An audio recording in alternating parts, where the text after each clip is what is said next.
morning, everyone. Welcome. Thank you so much for coming out this Monday morning. My name is Jason Viana. I'm the executive director of the Open Door. The Open Door, if you are unfamiliar, we are a food shelf. We're right here in Dakota County. Each and every month, we help more than 20,000 people in our community. We do that out of this building here in Eagan, where folks with transportation come. We also have one of the largest mobile food programs in the state of Minnesota. In the suburbs, we make food available in more than 30 locations around our community. So before this shutdown began, we were already helping about 30% more people than we were last year. We have made room for more because we have, with all the relief that's been given to the hunger relief system over the last several years, food shelves like ours are doing remarkable work. We are closer than we've ever been to meeting the need, but this shutdown and reducing benefits that are available to our clients are absolutely a step back that are going to be felt in households across the state of Minnesota.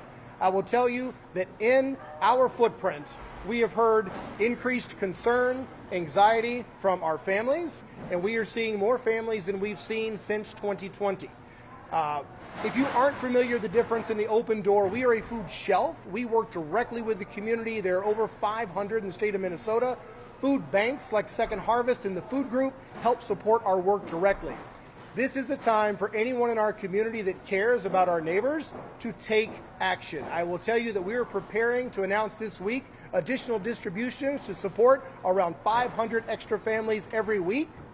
Our volunteers, of which we have 80 to 100 a day, are wonderful. They work hard. Our community works hard, but I'm going to tell you, all the work and care of our community is not enough to solve an absolutely solvable crisis. On behalf of the clients and volunteers of the Open Door, I urge our elected representatives, especially at the federal level, come together, be adults, and do your job. These impacts are real. I'm grateful to have the governor here to share his thoughts, and I will turn it over to him now. Thanks, Jason. Governor? Yeah. Well, good morning, everyone. Jason, thank you to everyone here at Open Door. Thank you to Rachel and the Food Group. You're going to hear from Commissioner Brown for Children, Youth, and Family. You're going to hear, there's legislators up here, mayors, and 1,000 volunteers that'll come through here and work at any given time on these shifts to make sure that their neighbors have enough food. It is not a privilege to have food, it's a human right to have food. And in the most abundant food supply of any country on earth in the United States, and us being at the heart of that heartland of food production, it's absolutely unnecessary for people to go hungry. And we have made an effort. We as Minnesotans have made a concerted effort to make sure that food security is a priority, whether it's breakfast and lunch for all of our children, whether it's increasing the child tax credit to make sure they have that, increasing MFIB, and making sure that we're able to deliver it as quickly as possible. The network of folks who work in food security is nothing short of amazing across this state. And be very, very clear, I had some statistics here for you that maybe 9 million visits a year in Minnesota. We have over 440,000 Minnesotans needing SNAP benefits.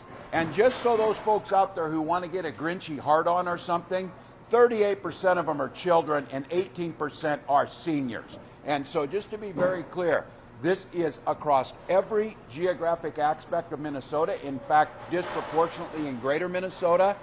And these are benefits that allow people to be able to feed their family and go on with their life with that little bit of extra. So I'm here to say thank you to all the people who work on this.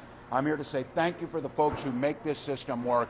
And I'm here along with Jason to encourage folks to get back together. We're here today to announce we're using our contingency accounts to add $4 million to the food banks across Minnesota. This will be a bridge. I want to be very clear.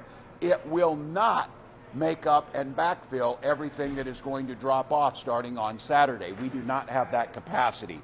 But I would say again, we put out about $74 million a month in SNAP benefits, just so you know the scope and the scale of this. Those are Minnesota tax dollars that went to the federal government. Again, one of a handful of states that pays more in than we get back. I want to be very clear. USDA, during this shutdown, has contingency funds that they could release just like us. They are choosing not to. They are choosing not to. And I can paint any damn picture you want for you. They're paying contractors to tear down the East Wing, but they're not putting money into the food bank that they're setting on. So if there's a sense of frustration in America, it's very real. And usually we start to do these things as we get nearer to Thanksgiving and we start to bring it to attention. We don't need a holiday to tell you that food insecurity is real, that the system that we've developed keeps people out of poverty, keeps them out of hunger, improves their quality of life, improves their health, and lets them participate in our society. And when this risk comes, it puts a lot of children, a lot of seniors, and a lot of folks with disabilities at risk by a choice. They are choosing not to fund these programs. They are choosing to prioritize. And when the White House press secretary said the top priority is the ballroom, we could not disagree more. Our top priority is the well-being of the Minnesotans, especially around food security, home heating assistance, and the things that we know Minnesota does really well. So I'm here to say thank you to all these volunteers, to make the note that we're putting this money in that was bridge us, but the solution to this is, one, end the shutdown and go back to work. Two, quit scapegoating people who are hungry and making up stories that are not true, and do your job. Because I'm a little bit irritated, and I'll just say it. When I was in Congress, there was a government shutdown. I donated my check to the Open Door in Rochester. I would make a challenge to some folks. If you're getting paid and folks are going hungry, something's wrong. So end this thing now. Minnesotans know and care. The number of volunteers across this state is nothing short of just inspiring, and I'm just incredibly grateful. So Jason, Open Door, thanks for having us. To the network of folks who make this happen, to the mayors, to the representatives who have funded consistently food programs in Minnesota to make sure that our children have what they need. And we know when you do that, it translates into less truancy, it translates into higher graduation rates, it translates into healthier human beings who are then able to contribute. It just makes sense, especially when you know and you see that food over there. About half the food in this country goes to waste when it's expired. These folks here are making sure that that does not happen and we get it to people. So really grateful. I'm going to turn it over now to the Commissioner of Children, Youth, and Family, Tiki Brown. Thank you, Governor. All right. Hello, everybody. Tiki Brown, Commissioner for the Department of Children, Youth, and Families.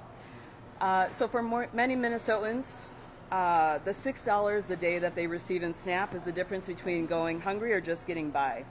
As you heard today, we know people are incredibly worried about what will happen to their November benefits, and we know how vital these benefits are. We are thankful that Minnesota has invested in our statewide food emergency network, and this infrastructure is what we will lean on to get these $4 million of benefits out to food shelves across the nation. So we have $4 million that will be distributed to the food group. We're incredibly grateful for their partnership. They will distribute these funds to the 300 food shelves across the state.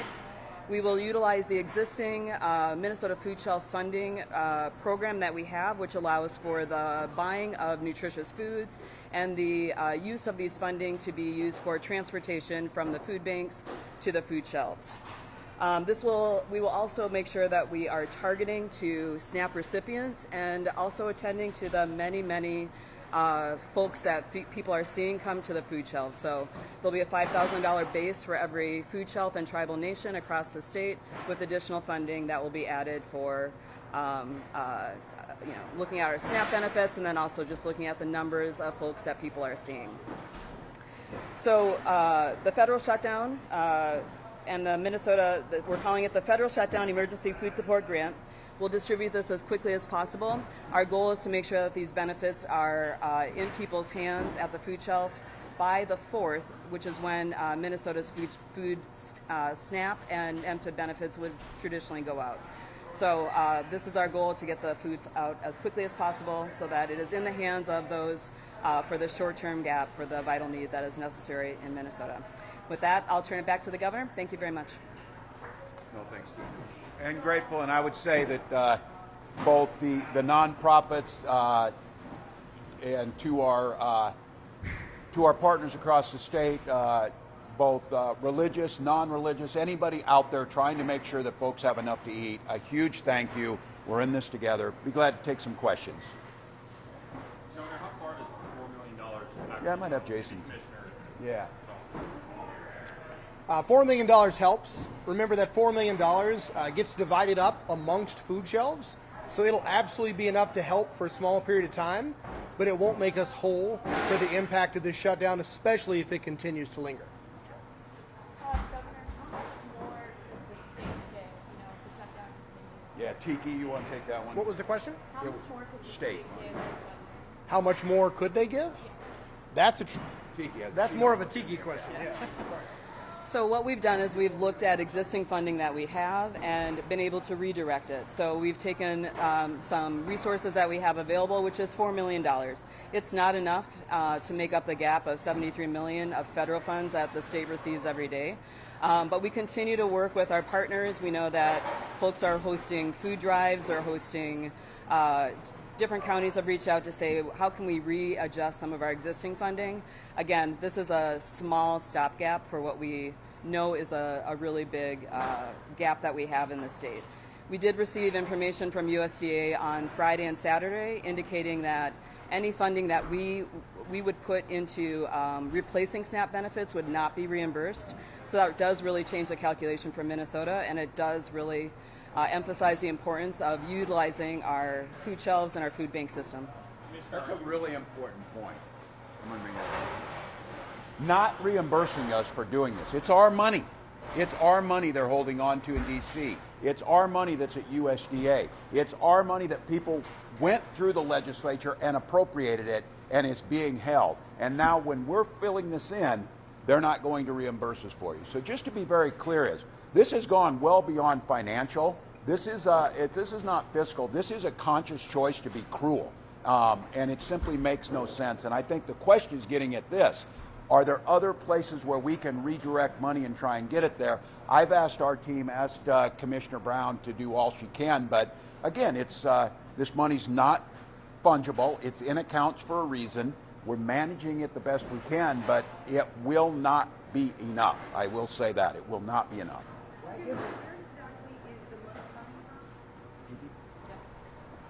So the two funding sources that we're using are the Family First Prevention Services Act, and then I'm going to look it up to make sure I'm saying it very closely and carefully, Human Services, the DHS Human Services Fund. So the Human Services Fund was intended to be used for emergency services. It comes from the Department of Human Services. The Department of Children, Youth, and Families has the ability to utilize those funds, so we'll be using that. That's the majority of the funds. And then the rest is from the Family First Prevention Services Act, which is funding that is generally used for the health and safety of children and families. And again, food is such a basic need, and we know that when families have food and their basic needs are met, we have less movement into the child welfare system. So this is in addition to the $5 million that was set out in that Office of the Services Grant. Yes. How much is left in those two funds after?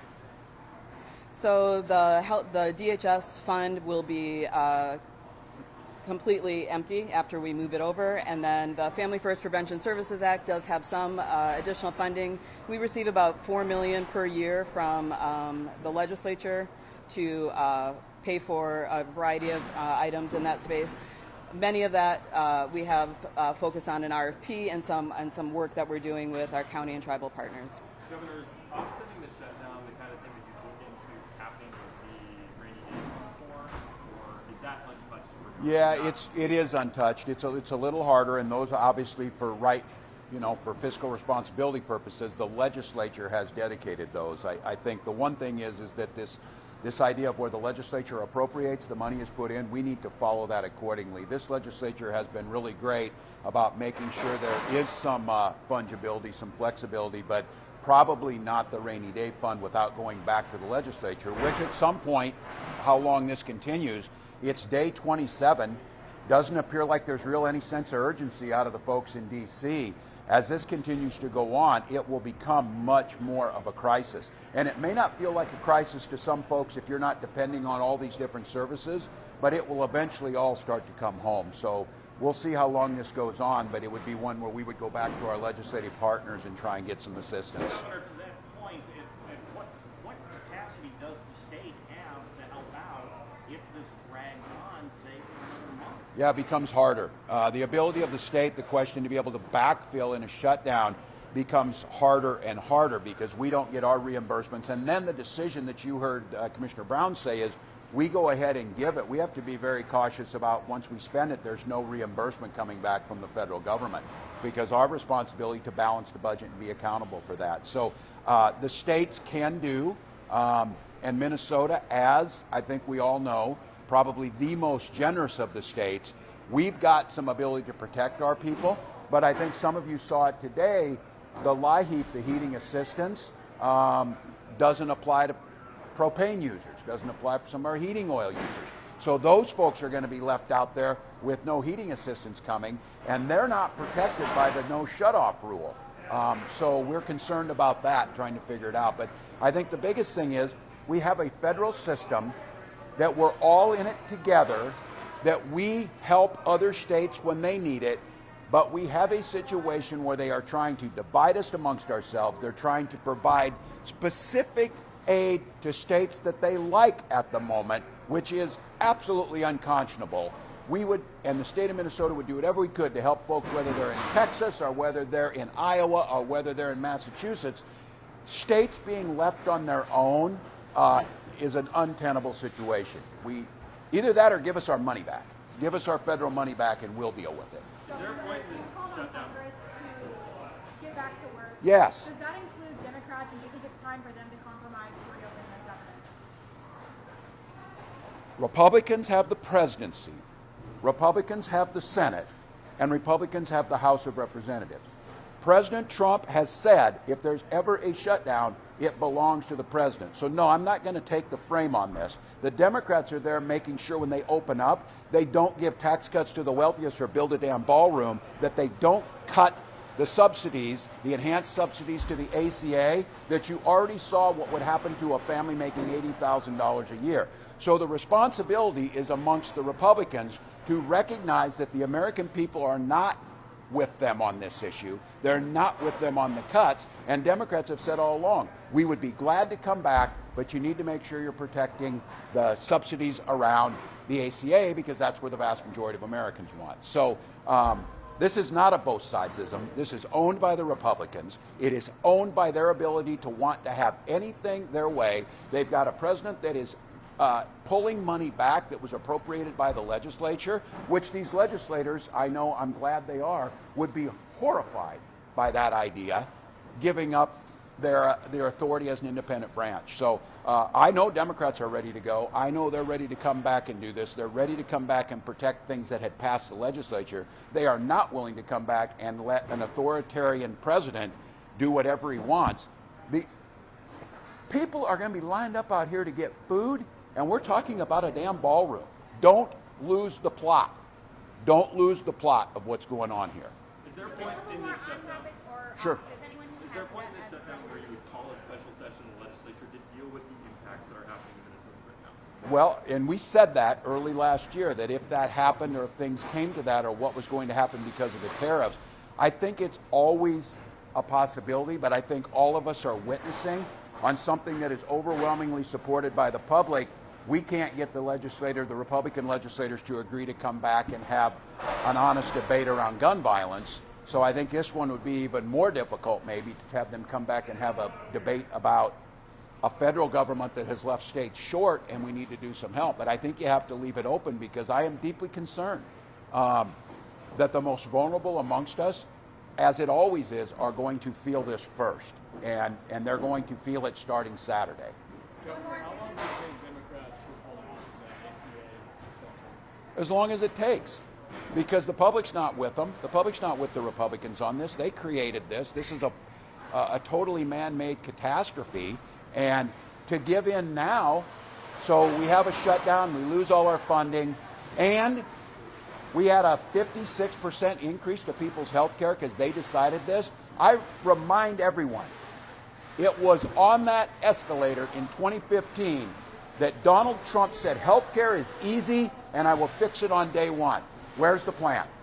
Where's the plan? You know where the plan is? It's the ACA that brought down costs for people, that got rid of pre-existing condition barriers, that made sure our children had access to mental health care, all of the things necessary. So This is one you can't lose. You have to push back on it, or we lose all of the gains that we've made as a country. What about how did the state kind of get the decline in sexual assault allegations that Minnesota prisons last year in a recent DOC report? I am not familiar with the report right now. I've not gone through it. We'll check with you on it. Yes. Respond to Noam's visit and kind of her alleging that you've been non-cooperative? Well, that's untrue. I have sat in front of Congress for 8 hours and said that. I do not run ICE. She does on her private jets. I see ads for $50,000 in student loan forgiveness if you'll join ICE. We're looking for teachers and nurses. We're looking for folks that would like to run a food bank and things. So everything coming out of DHS right now is about theatrics. It's about a media hit or whatever. My guess is she's probably here on personal business and used it as a way to pay for it by having a press conference that had absolutely nothing factual and nothing new. So we'll continue to follow the federal laws. We always have. We will continue to do what's required of the state. And we would ask our federal partners, quit terrorizing people and do your job. No one's saying that you shouldn't go after criminals, but why are you standing in line arresting moms trying to pick up their kids from school as they're waiting for their immigration hearings to go through the proper channels? So just a distraction, more of the same. Again, somebody got intrepid journalists here. Really? Why would you come? Why did you buy? How much did it cost to come here and do that little press conference? And where were you staying when you were here? There's a little work to be done. We'll wrap it there. Thanks, everyone. Thanks, everybody. Sure. Given the extensive fraud that Minnesota is dealing with, I'm wondering if the state is taking any additional steps to ensure that this money is not We absolutely are. And I said, I think of the numerous hundreds and hundreds and hundreds of programs that we run in the state of Minnesota. I remind folks, Minnesota's AAA bond rated and was acknowledged for having fiscal responsibility. We do know that we've got criminals. We do know that we have crime, and these programs have the safeguards into it. It's why you didn't see it around unemployment insurance, around the SNAP program and things like that, that this issue appears, and I think we're on a pretty good track to this, is a pretty narrow set of programs that were set up, especially post-COVID, to try and help people. And of course they're set up to be as easy as possible for people to navigate, but that also meant it was easy as possible for some folks to be able to take advantage of it. So these folks are solid. I think the things we're putting in place, we'll make some more announcements this week around making sure that, again, that fraud undermines people's faith in systems just like this, and our food banks and our SNAP programs are incredibly secure. Working with federal partners, working with counties, we need to make sure that's the case. So it's a great question. It's one we feel very strongly about, and I think what you'll see is this will get out. So, All right, thanks, everyone. so thank you all.